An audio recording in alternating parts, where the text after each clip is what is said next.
Parts of speech English grammar का सबसे basic और सबसे इम्पॉर्टेंट टॉपिक है, क्योंकि जितने भी ग्रामर हैं यहीं से स्टार्ट होते हैं पार्ट्स ऑफ स्पीच। अगर आपके पार्ट्स ऑफ स्पीच क्लियर हैं तो आप सारे ग्रामर को बहुत अच्छे से समझ पाएंगे। जैसे भी आप देखते हैं कि टीचिंग एग्ज़ाम सी-टेट या कोई भी टेट एग्ज़ाम हो, टीचिंग लेवल एग्ज़ाम हो या किसी भी तरह का टेट एग्ज़ाम हो, या फिर बच्चों का जो कोर्स बुक है उसमें पार्ट्स ऑफ स्पीच जो है बहुत ही ज़्यादा इंपॉर्टेंट प्लेस रखता है, बहुत ही ज़्यादा महत्वपूर्ण होता है। तो ये जो वीडियो है parts of speech English grammar की, ये हर कॉम्पिटिटिव एग्ज़ाम के लिए है, टीचिंग एग्ज़ाम के अलावा, और हर वो क्लास के बच्चों के लिए है जो बेसिक से ग्रामर को समझना चाहते हैं। ठीक है, क्योंकि देखिए ग्रामर का अगर बेसिक आप स्टार्ट करना चाहते हैं तो पार्ट्स ऑफ स्पीच सबसे इम्पॉर्टेंट हो जाता है। उसे हमें समझना पड़ेगा क्या होता है, तब जाके उससे रिलेट करता हुआ जितने भी ग्रामर में जो टॉपिक आप पढ़ते हैं वो आपको आसानी से समझ में आ सकता है, आपकी तैयारी अच्छी बन सकती है। पार्ट्स ऑफ स्पीच से तो क्वेश्चन सी-टेट के अलावा जो भी टेट एग्ज़ाम है, टीचिंग एग्ज़ाम है या कॉम्पिटिटिव एग्ज़ाम है, उसमें बिल्कुल कंपलसरी पूछा जाता है। तो ये जो टॉपिक है बहुत ही ज़्यादा अपने आप में महत्वपूर्ण हो जाता है, बहुत ही ज़्यादा इंपॉर्टेंट प्लेस रखता है। इसीलिए ये जो आज का जो वीडियो है बहुत ही ज़्यादा हेल्पफुल होने वाला है। हर वो सी-टेट, टेट और टीचिंग एग्ज़ाम एस्पायरेंट्स या कॉम्पिटिटिव एग्ज़ाम एस्पायरेंट्स हैं या फिर कोई एकेडमिकली मतलब कि जो 12th तक के जो बच्चे हैं जिन्हें समझना है उनके लिए भी हेल्पफुल हो जाता है। स्वागत है आप सभी का मेरे यूट्यूब चैनल नीरूज लर्निंग हब पे, जहाँ पे हम आपको क्वालिटी कंटेंट प्रोवाइड करने की कोशिश करते हैं। बेसिकली इंग्लिश ग्रामर है, सी-टेट का सब्जेक्ट पेडागोजी, और जितने भी कॉम्पिटिटिव एग्ज़ाम है, टीचिंग एग्ज़ाम है, उसके हम आपको वीडियो प्रोवाइड करते हैं जो सब में आपको हेल्प करते हैं। ठीक है, तो फिर आज का जो जैसा कि आप देख रहे हैं हमारा जो टॉपिक है पार्ट्स ऑफ स्पीच, जो कि इंग्लिश ग्रामर का बहुत ही ज़्यादा बेसिक और इम्पॉर्टेंट टॉपिक है, तो उसे हम समझेंगे।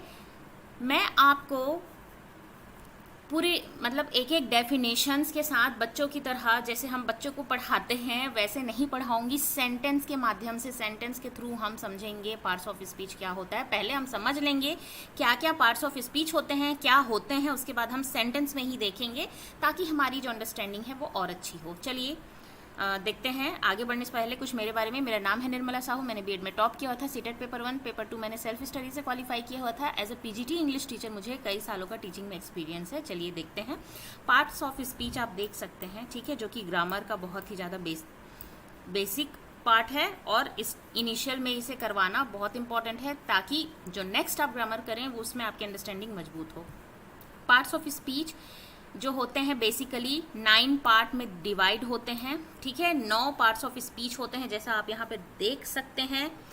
नाउन जिसे आप संज्ञा कहते हैं, प्रोनाउन जिसे सर्वनाम कहते हैं, वर्ब यानी क्रिया, एडजेक्टिव यानी विशेषण, एडवर्ब यानी कि क्रिया विशेषण, प्रीपोजिशन, ठीक है, कंजंक्शन जो कि जोड़ता है उसे कहते हैं, आर्टिकल या डिटर्मिनर्स जो होते हैं, ठीक है, और एक होता है आपका इंटरजेक्शन। ठीक है, तो ये 9 आपके पार्ट्स ऑफ स्पीच हैं। नाउन, प्रोनाउन,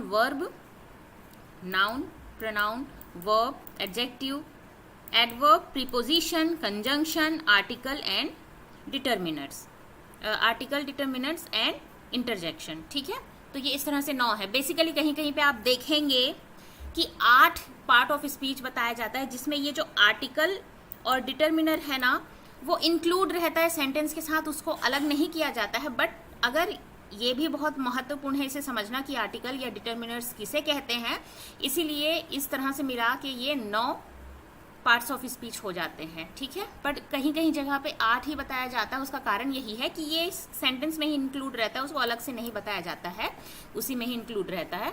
लेकिन आपको ये भी समझना बहुत इंपॉर्टेंट है। ऐसे लगेगा आर्टिकल क्या होता है, ये तो ए एंड द होता है, मैम इसे क्यों समझा रही है, लेकिन ये भी इंपॉर्टेंट होता है, इसे भी समझना भी तो ज़रूरी होता है, क्योंकि आपके कॉम्पिटिटिव एग्जाम में भी आर्टिकल से रिलेटेड क्वेश्चन आ जाते हैं, है ना। तो चलिए देखते हैं पार्ट्स ऑफ स्पीच, उसकी डेफिनेशन और एग्जाम्पल के थ्रू।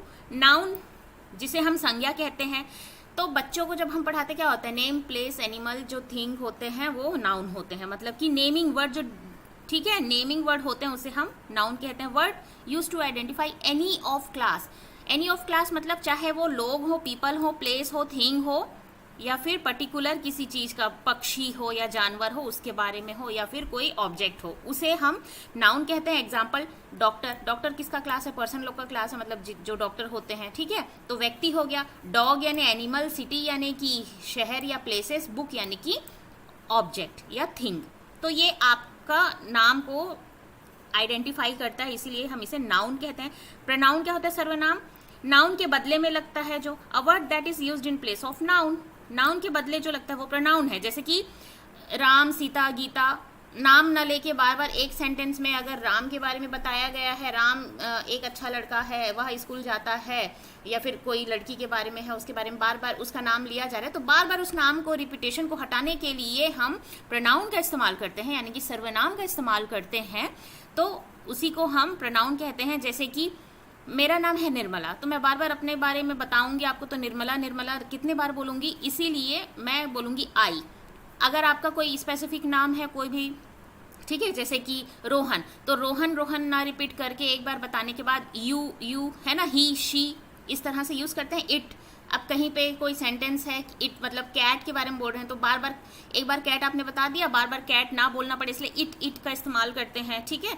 आपने देखा होगा बच्चों को ऐसे लिखवाते हैं या क्रिएटिव राइटिंग लिखाते हैं एलिफेंट के बारे में, तो एलिफेंट के बारे में लिखा दिया जाता है, फिर इट इज ऐसे लिखाया जाता है, बार बार एलिफेंट नहीं लिखाया जाता है, रिपीटेशन नहीं किया जाता है। वही होता है प्रोनाउन, सर्वनाम, जो कि नाउन के बदले में लगता है। I, you, he, she, it, we, they, ये सब एग्जाम्पल्स हैं। इसके बाद आता है वर्ब। वर्ब यानी होता है क्रिया, action word, a word used to describe an action. कोई भी ऐसा वर्ड या जो शब्द होता है जो एक्शन को डिस्क्राइब करता है, चाहे वो चल रहा है चाहे वो हो चुका है, ठीक है। ऑकरेंस जो होता है या हो रहा है, उस एक्शन को आप कहते हैं, जैसे रन, दौड़ना, डांस, कम, टेक, इसी को रनिंग भी बोल सकते हैं, ठीक है। ऑकरेंस या स्टेट ऑफ बीइंग मतलब जब हो रहा है ना। तो जैसे कि रन की जगह रनिंग, तो स्टेट ऑफ बीइंग कौन से स्टेट में है, वो अभी चल रहा है, वो अलग उसके बारे में बोला गया है, उसी को हम क्रिया कहते हैं। क्रिया जो होता है वो एक्शन वर्ड होता है, जो एक्शन को बताता है, जिस समय जैसा चल रहा है एक्शन, उसी को कहा गया है ऑकरेंस। और स्टेट ऑफ बीइंग, किस पोजीशन में, किस स्टेट में है। एडजेक्टिव यानी कि होता है जो कि नाउन और प्रोनाउन को डिस्क्राइब करता है। डिस्क्राइबिंग वर्ड को आप एडजेक्टिव कहते हैं, a word that describe noun और प्रोनाउन। जैसे कि ब्लू अम्ब्रेला, ठीक है, ब्लू लिया मैंने, ब्लू अम्ब्रेला, अम्ब्रेला नाउन है, उसको बता रहा है कि कौन सा कलर का है, ब्लू, तो ये एडजेक्टिव है, विशेषण है। Happy boy, happy girl, happy man, ऐसा बोलते हैं, तो मैन कैसा है, हैप्पी है, एडजेक्टिव है। टॉल गर्ल, टॉल बॉय, है ना, तो ये क्या, टॉल मैन, ये क्या हो गया, या फिर टॉल ट्री, तो ऑब्जेक्ट को डिफाइन कर रहा है, विशेषता बता रहा है, डिस्क्राइब कर रहा है। फ्रेंडली है ना, बोलते हैं ना कि ये फ़ोन बहुत ही ज़्यादा फ्रेंडली, यूज़र फ्रेंडली है, बोलते हैं। फ्रेंडली यानी कि बहुत ही ज़्यादा ईजी है, ईजी टू यूज़, ठीक है, आसानी से आप कर सकते हैं। यूज़र फ्रेंडली क्यों बोला जाता है, ये एडजेक्टिव है। यूज़र फ्रेंडली, यूज़र यहाँ पे नाउन हो जाता है जो यूज़ कर रहा है, और फ्रेंडली मतलब कि एडजेक्टिव। तो एडजेक्टिव विशेषण को बताता है, किसका विशेषण बताता है, हमेशा नाउन और प्रोनाउन। अब देख लेते हैं एडवर्ब यानी कि क्रिया विशेषण। क्रिया विशेषण किसे कहते हैं, a word used to describe verb, adjective and adverb, other adverb. ध्यान देंगे, एडवर्ब किसे किसे डिफाइन करता है, किसको डिस्क्राइब करता है, उसके बारे में बताता है। वर्ब के बारे में तो बताएगा ही एडवर्ब, उसके अलावा एडजेक्टिव और अदर एडवर्ब के बारे में, खुद एडवर्ब के बारे में अदर चीज बताएगा। जैसे कि क्विकली, शी रन्स क्विकली, ठीक है, वर्ब, रन कर रही, कैसे कर रही, क्विकली, है ना। वेल डन, डन यानी कि वर्ब, तो या फिर वेल सेड, तो कैसा बोला, अच्छा बोला, तो ये क्या हो गया आपका एडवर्ब, ठीक है। तो शी इज ब्यूटीफुल बोलेंगे, ब्यूटीफुल एडजेक्टिव है, लेकिन अगर उसमें वेरी लगा देंगे, शी इज वेरी ब्यूटीफुल, तो क्या होगा, वेरी ब्यूटीफुल मतलब एडजेक्टिव की विशेषता बता रहा है। ब्यूटीफुल तो है, एडजेक्टिव बता रहे हैं यहाँ पे, ब्यूटीफुल तो है, लेकिन कैसी है, बहुत ज़्यादा, वेरी ब्यूटीफुल, ठीक है। सॉफ्टली, है ना, कोई भी चीज़ जैसे कि बहुत ही ज़्यादा सॉफ्ट है, उससे भी ज़्यादा मतलब बहुत ही ज़्यादा सॉफ्ट है, नरम है, उसे कहते हैं ना शी।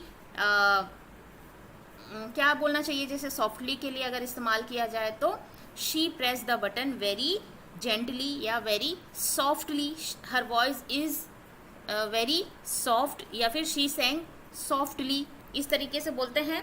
तो यहाँ पे आप देख सकते हैं वर्ब, एडजेक्टिव और अदर एडवर्ब को अगर बताता है, डिस्क्राइब करता है, उसे हम एडवर्ब कहते हैं। कंजंक्शन, कंजंक्शन ऐसे वर्ड हैं, a word to connect clause और सेंटेंस, सेंटेंस वाक्य या फिर क्लॉज जो है, ठीक है, उपवाक्य जो है उसे जोड़ने की, वाक्य और उपवाक्य को जोड़ने के लिए जो शब्दों का इस्तेमाल किया जाता है उसे हम कंजंक्शन कहते हैं और कोऑर्डिनेट वर्ड भी कहते हैं, जैसे कि एंड, बट, है ना, bread and butter, sun and moon, है ना, इस तरह से बोलते हैं। एंड जोड़ रहा है ब्रेड एंड बटर, एंड जोड़ रहा है ब्रेड और बटर को, है ना। I will come but I can't stay long, ऐसा बोल रहा है, मैं आऊँगा या मैं आऊँगी लेकिन मैं ज़्यादा देर नहीं रुक सकती। तो इस सेंटेंस को जोड़ रहा है, दो सेंटेंस को या दो क्लॉज को जोड़ता है, इसीलिए उसे कोऑर्डिनेट वर्ड कहते हैं और उसे हम कंजंक्शन के नाम से जानते हैं। एंड, बट, और, इधर दिस और दैट, ऐसा बोलते हैं, इधर दिस वन और दैट वन, है ना।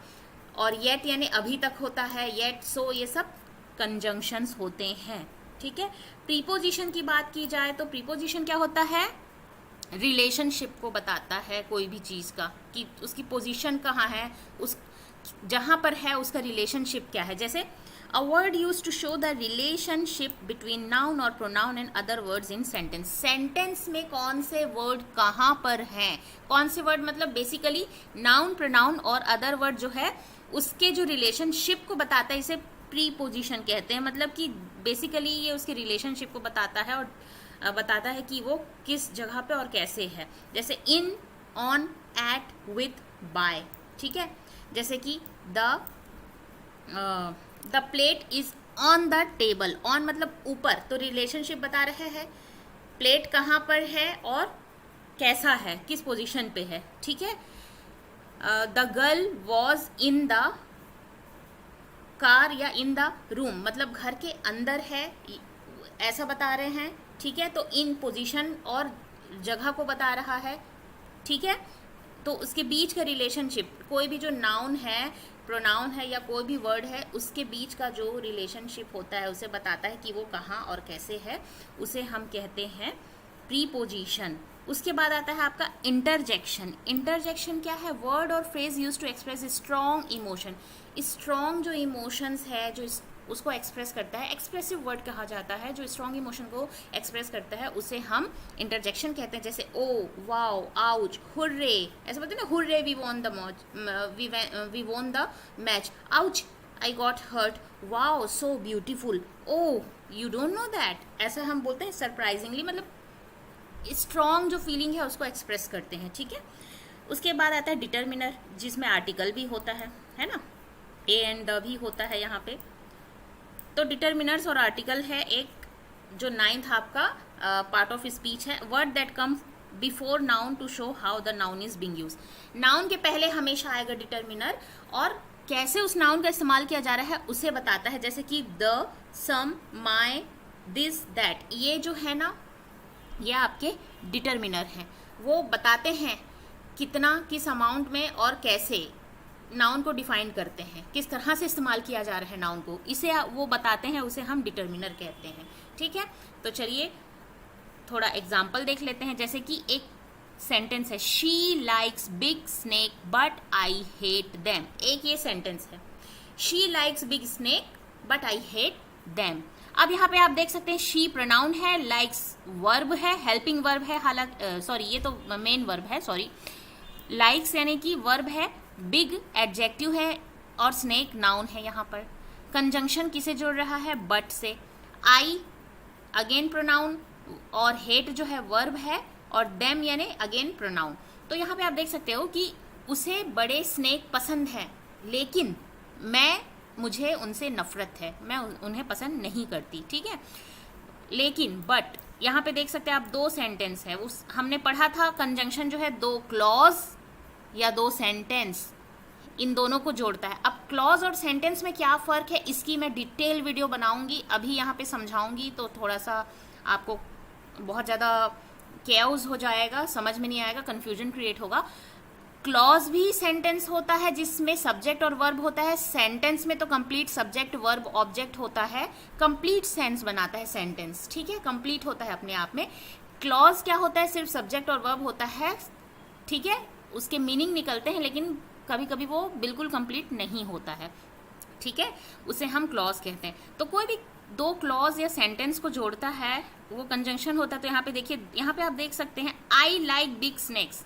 तो यहाँ पर आप देख सकते हैं कि सब्जेक्ट भी है शी और क्या बोलते हैं वर्ब भी है, तो ये अपने आप में कंप्लीट है। ये भी आई हेट, आई यहाँ पर आपका सब्जेक्ट हो गया, ठीक है, प्रोनाउन का इस्तेमाल किया जा रहा है लेकिन सब्जेक्ट है, और हेट यानी वर्ब, तो ये भी अपने आप में कंप्लीट सेंटेंस है।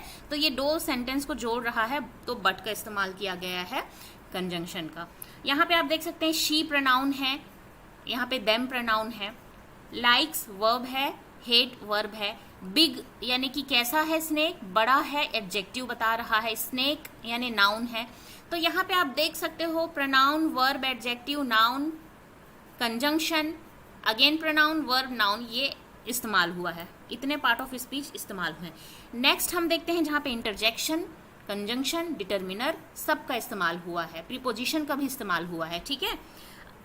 ये देख सकते हैं आप, इंटरजेक्शन भी है, प्रोनाउन है, कंजंक्शन है, डिटर्मिनर है, एडजेक्टिव है, noun verb preposition noun adverb. Again 1 2 3 4 5 6 7 8 है ना, और ये एडवर्ब 9 1 2 3 4 5 6 7 8 9 पूरे 9 पार्ट ऑफ स्पीच इस सेंटेंस में यूज हुए हैं और आप देखेंगे और समझेंगे।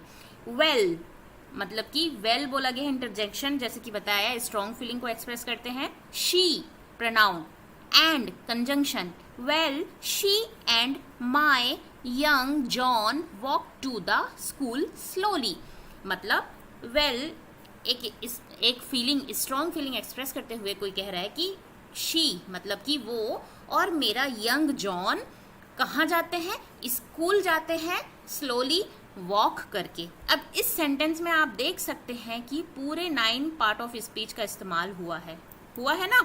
इंटरजेक्शन है, प्रोनाउन है, कंजंक्शन है, डिटर्मिनर है, एडजेक्टिव है, अगेन नाउन मतलब कि वर्ब प्रीपोजिशन, फिर एडवर्ब। वेल इंटरजेक्शन है, शी प्रोनाउन है, एंड कंजंक्शन है जो कि जोड़ रहा है शी एंड माय।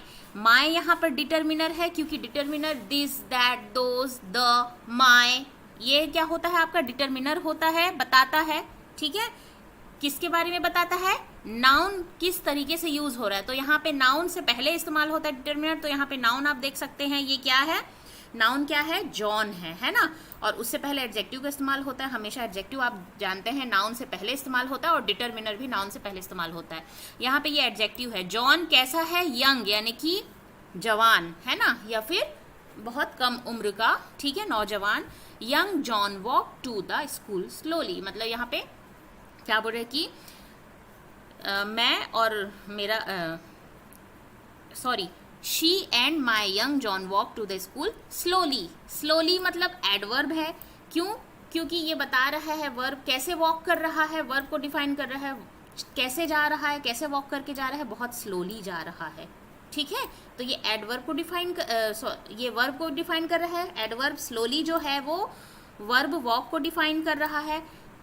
प्रीपोजिशन जैसे कि मैंने आपको बताया रिलेशन जो बताता है और पोजीशन को बताता है या रिलेशन को बताता है, तो ये किधर जा रहा है, स्कूल की ओर जा रहा है, टू द स्कूल, तो ये रिलेशन को बता रहा है किधर जा रहा है, उसकी पोजीशन को बता रहा है, तो ये टू जो है प्रीपोजिशन का काम कर रहा है। स्कूल यहाँ पर नाउन हो गया है ना, आप देख सकते हैं यहाँ पे दो नाउन है, एक जॉन है, एक स्कूल है, ठीक है।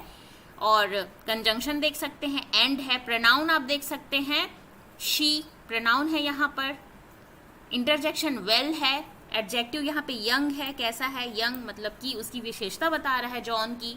और आपको पता है डिटर्मिनर जो होता है वो नाउन किस पोजीशन पे और कैसे यूज हो रहा है उसको बताता है, हमेशा नाउन से पहले आता है, तो ये नाउन से पहले आया हुआ है माय, ठीक है।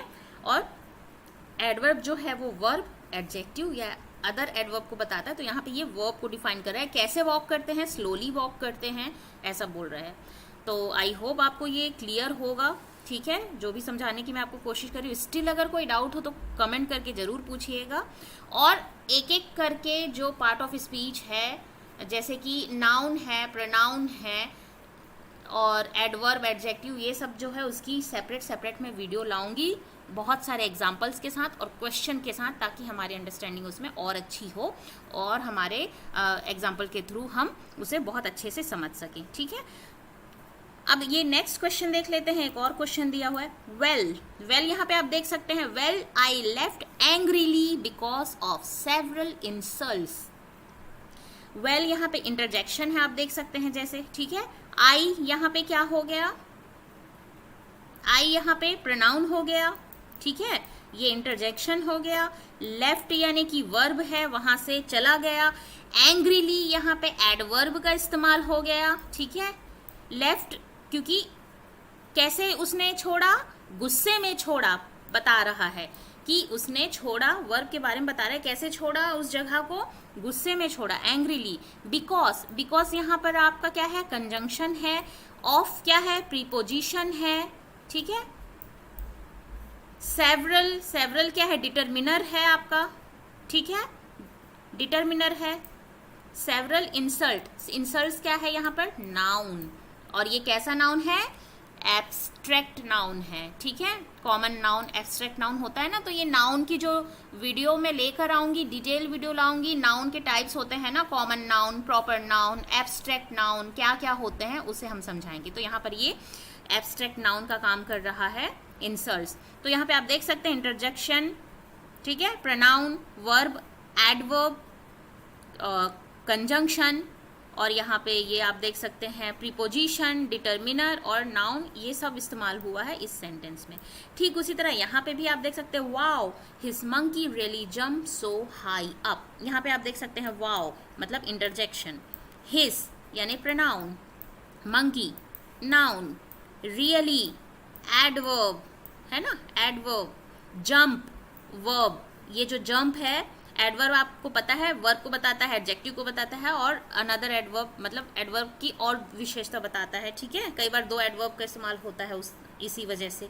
तो यहाँ पे वर्ब को बता रहा है जंप, रियली, सो हाई मतलब एडजेक्टिव है यहाँ पर, है ना, अप प्रीपोजिशन, ठीक है, हाई अप, और सो बता रहा है मतलब कि डिटरमिनर की क्या उसकी क्या उसका अमाउंट है, ठीक है। तो इस तरह से ये सेंटेंस आपका कंप्लीट होता है, जो कि सारे पार्ट ऑफ स्पीच को कवर करता है। इसीलिए मैंने एग्जाम्पल और सेंटेंस के थ्रू आपको समझाने की कोशिश करी है। नॉर्मली डेफिनेशन और ढेर सारे एग्जाम्पल समझ के कोई फ़ायदा नहीं होता है, क्योंकि उससे बहुत ज़्यादा वही बचपन में जो आप सीखते आ रहे हैं वही चीज़ होती है, फिर उसमें क्या अंडरस्टैंडिंग नहीं बनती है। अब हमें कंपटीशन एग्ज़ाम के लेवल के हिसाब से समझते हुए चलना है, तो इसीलिए मैंने ये थोड़ा सा टेक्निक चेंज करके आपको समझाने की कोशिश करी है। मेरी ये जो कोशिश अच्छी लगी हो और ये वीडियो रिसोर्सफुल लगी हो, आपको हेल्पफुल लगी हो, तो लाइक शेयर सब्सक्राइब ज़रूर कीजिएगा, कमेंट करके बताइएगा क्लास कैसी लगी। तब तक के लिए पढ़ते रहिए, आगे बढ़ते रहिए। Thanks for watching, thank you.